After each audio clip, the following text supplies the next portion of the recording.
சொத்து சேர்க்கணும் தாகம், பென்ஸுக்கு ஆள் வாங்கணும் தாகம், மாடி வீடு கட்டணும் தாகம், 6 முக்கியமெல்லாம் போடணும் தாகம்.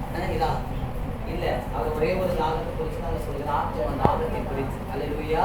இன்னும் நிறைய ஆத்மாக்கள் ரசிக்கப்படாம இருக்கிறாங்க இல்லையா ஆண்டவரே, எங்களால எப்படி நம்ம கொண்டு வர முடியும்னு சொல்லி கூட அந்த தாகத்தை குறித்து அவர் வெளிப்படுத்துகிறார். அல்லேலூயா. இன்னைக்கு இந்த தாகம் உங்களுக்குள்ளேயும் எனக்குள்ளேயும் வரணும்னு ஆண்டவர் விரும்புகிறார். நீங்க வேதத்தில் எடுத்து வாசித்து பாருங்க. ஆண்டவர் ஒரு கிணற்றண்டை போற சமரியா ஸ்திரீ, அங்கே அவன் சமரியா ஸ்திரீ என்ன செய்யறா, அங்க உட்கார்ந்து இருக்கிறாங்க. தண்ணி எடுக்கிறதுக்கு வர ஏசு உட்காந்து தாகமா இருக்கு, கொஞ்சம் குடிக்கிறதுக்கு தண்ணி கொடுன்னு சொல்லும் போது, நான் இன்னார் என்பது தெரிஞ்சுதான் என்ன செய்ய மாட்டேன், தண்ணி வாங்கி குடிக்க மாட்டேன் அப்படின்னு சொல்லும் போது, நீ யாரும் தெரியும், உங்க அப்பா யாரும் தெரியும், உன் கோத்திரம் என்ன தெரியும், எல்லாமே எனக்கு தெரியும் சொல்லி அவர் சொல்லுகிற. சொன்ன உடனே அவர் சொல்லுகிறா, உன்னுடைய புருஷன் வர சொல்ல அப்படின்னு சொல்லும்போது, எனக்கு புருஷன் இல்லைன்னு அவர் சொல்லுகிறா.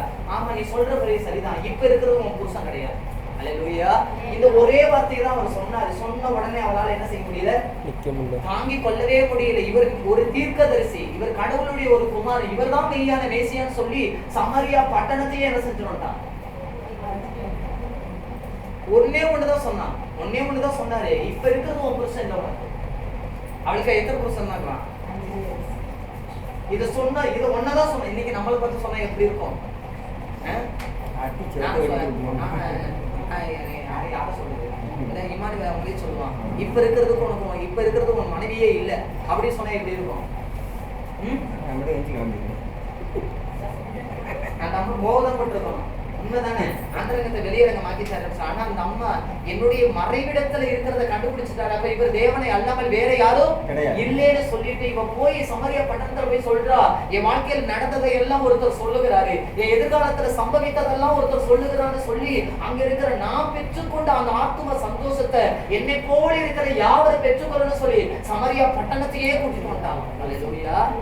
இன்னைக்கு ரட்சிப்பை பெற்றுட்டீங்க, சுகத்தை பெற்றுட்டீங்க, மரண விளிம்பில இருந்து வெளியே வந்துட்டீங்க, கடவுளுக்குள்ள தூக்கி எடுத்துட்டாரு. இன்னைக்கு இந்த சமரியா ஸ்திரியை போல நீங்க போய் பட்டணத்தை இழுத்துட்டு வரீங்களா, இல்ல உள்ளே இருக்கிறவங்களே துரத்தி விடுறீங்களா? அல்லேலூயா. சொல்லுங்க.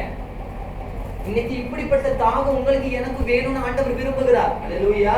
ரட்சிக்கப்பட்ட ஒவ்வொருத்தருடைய வஸ்திரத்துடைய தொங்கலை பிடிச்சிட்டு எத்தனை பேர் வரணுமா? நீங்க ரட்சிக்கப்பட்டுட்டீங்கல்ல, நீங்க ஆலயத்துக்கு வரும்போது வஸ்திரோடைய தொங்கலை பிடிச்சிட்டு எத்தனை பேர் உன் பின்னாடி வரணுமா? 10 பேர் வரணுமா? அல்லேலூயா. அல்லேலூயா சொல்லுவோமே.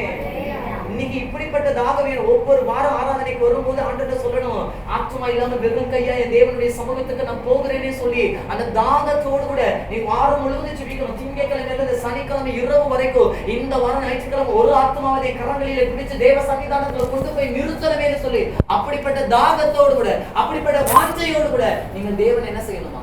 தேடணுமா? மானானது நீருடைய வாஞ்சித்து